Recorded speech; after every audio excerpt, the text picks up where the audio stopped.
A lot of people don't like the thought of putting a lot of money into another state or a property they've never seen. But when they use you and they use your team, y'all go there, y'all make sure the property is as listed and there's no issues, and it's just peace of mind. I think it's a very solid investment for anybody that's needing to invest anywhere.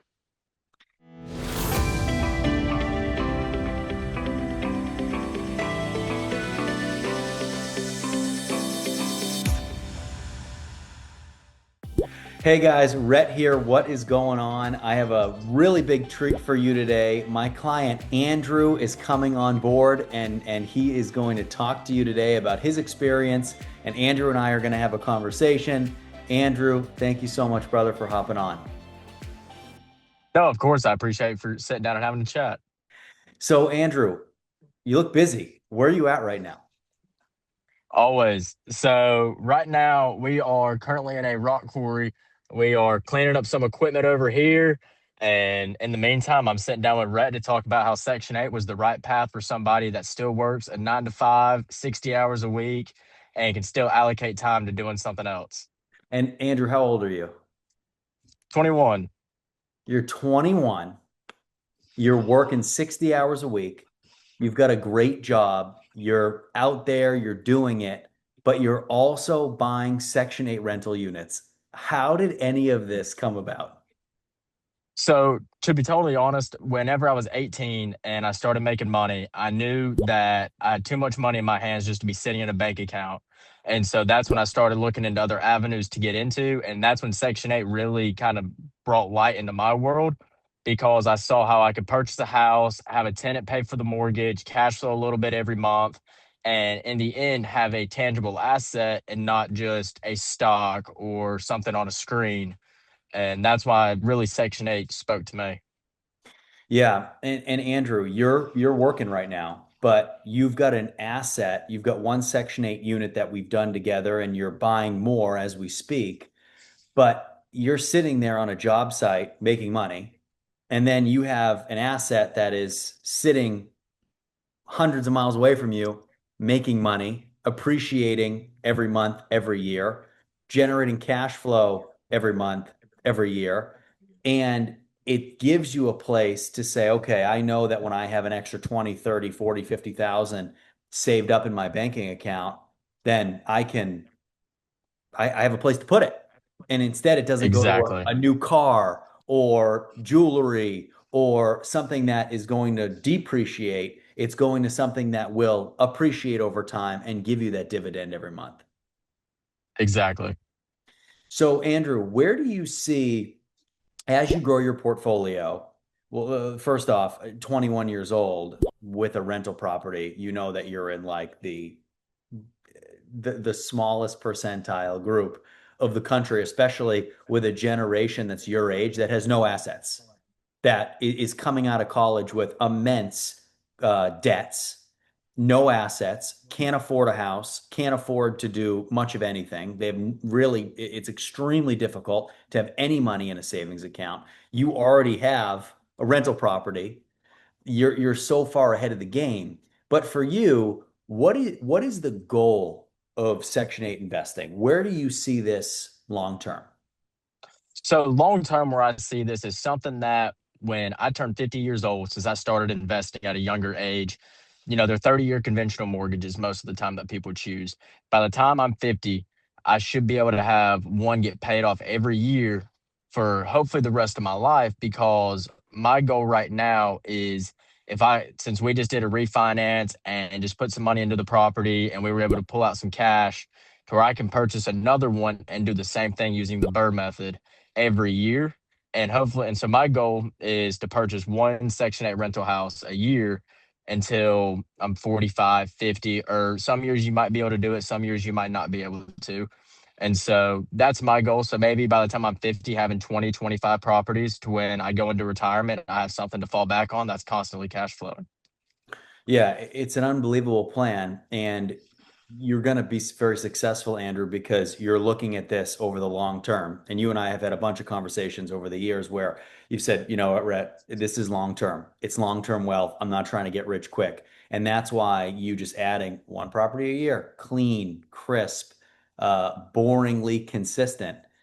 Just like you said, 25 years from now, 30 years from now, you've got 20 to 30 of these things generating you 20 to 30,000 a month with no debt because the loans are going to be paid off. And that's if you're just paying the normal principal every single month and interest, not if you're accelerating the debt pay down. But you're going to have these things free and clear and still be a younger guy and just be able to retire.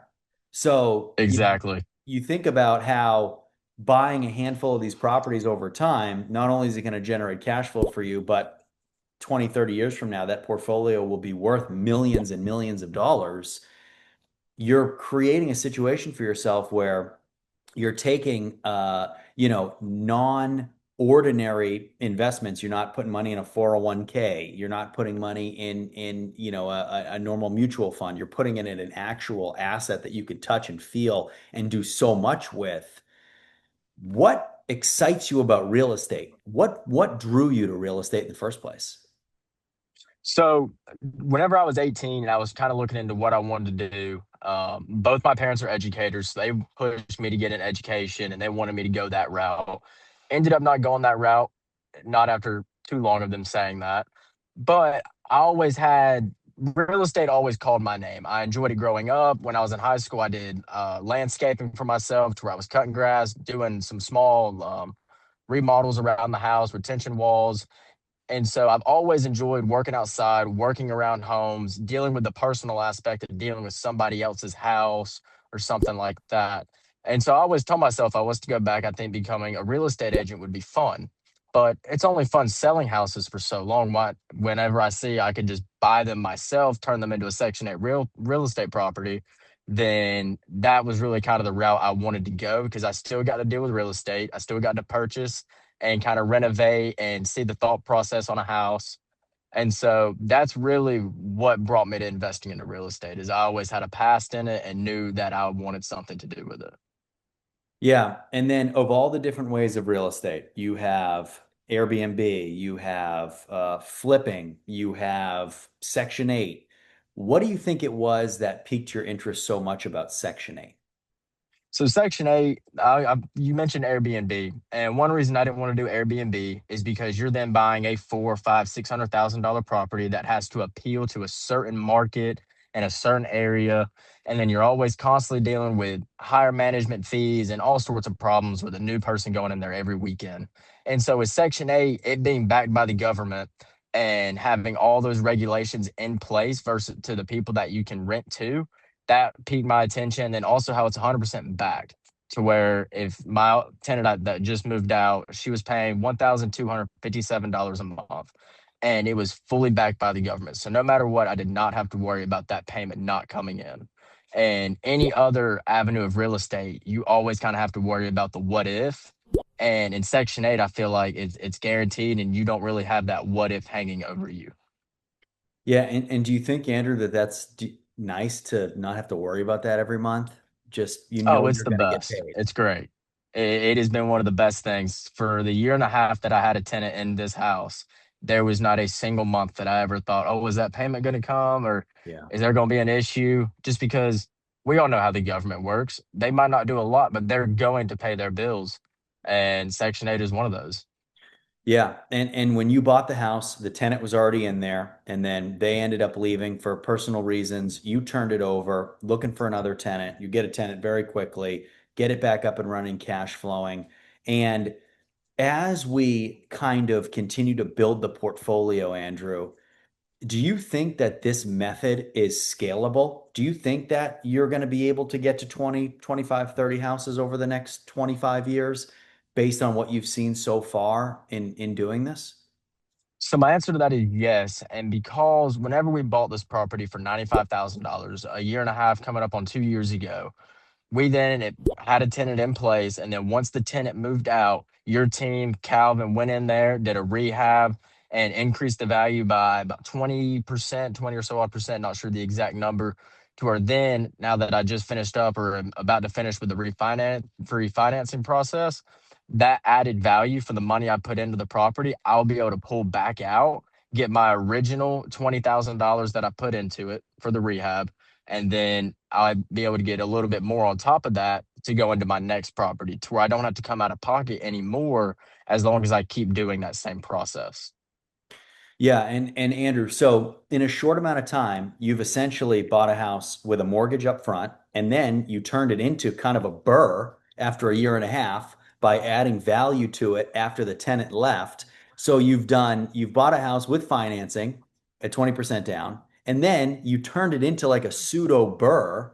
So you've essentially done both different routes on the same house, knowing now what each of those routes is like, knowing, putting down 20% and having an 80% mortgage on the house, and then doing a shortened style Burr where you add that value. And now you're going to be able to pull out your initial investment, roll it into the next one, or just take it and pay yourself back. Which method do you think you want to use for the next 24, 25 units? So for sure, the Burr method is best I can. I would love to take so going back to the rehab we just finished, we put 20,000 roughly into it.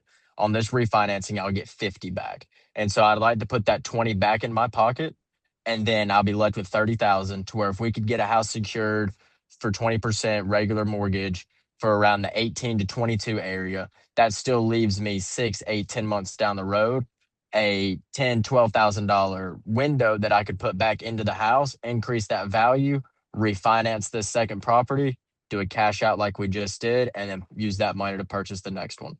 Yeah, it's an unbelievable method, Andrew, because it just creates such a large cushion of capital where you can continue to roll it over and over and over again to build and grow and scale. Now, when you first got into Section 8, did you have people who were maybe familiar with Section 8 tell you, I think you're crazy. What are you doing getting into this?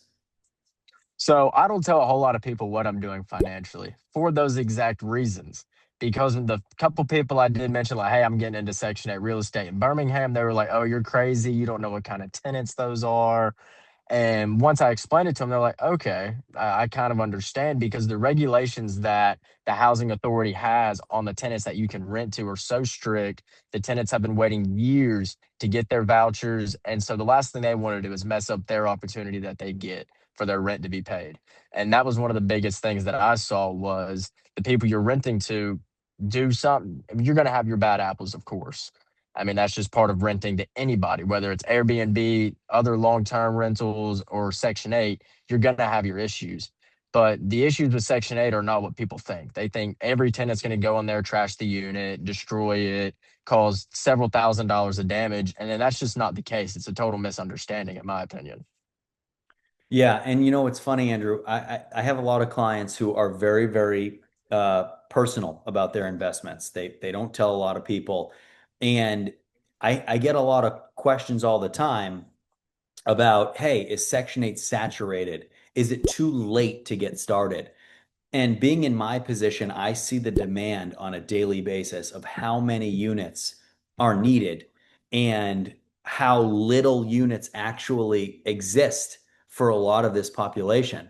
You go on Instagram, you go on TikTok, and you think everybody and their mother is doing Section 8, but the reality is that they're not. And you take and I tell people this all the time, you're 21 years old. If you took 121-year-old kids and put them in a room and you said, hey, how many of you own a rental property? Raise your hand. Statistically, you would be the only one that raised their hand in every room you're in. We could do it hundreds of times. Statistically, you are going to be the only person that raises that hand over and over and over again.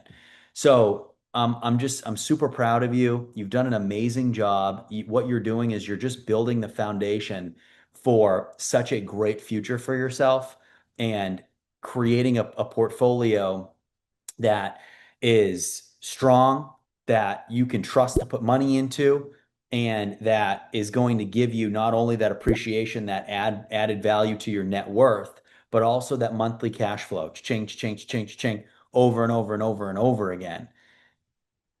There are people watching this video right now, Andrew, who have been mentally in the position that you were in before you got started and were thinking about getting started, but weren't fully ready yet because they just had a little bit of uncertainty.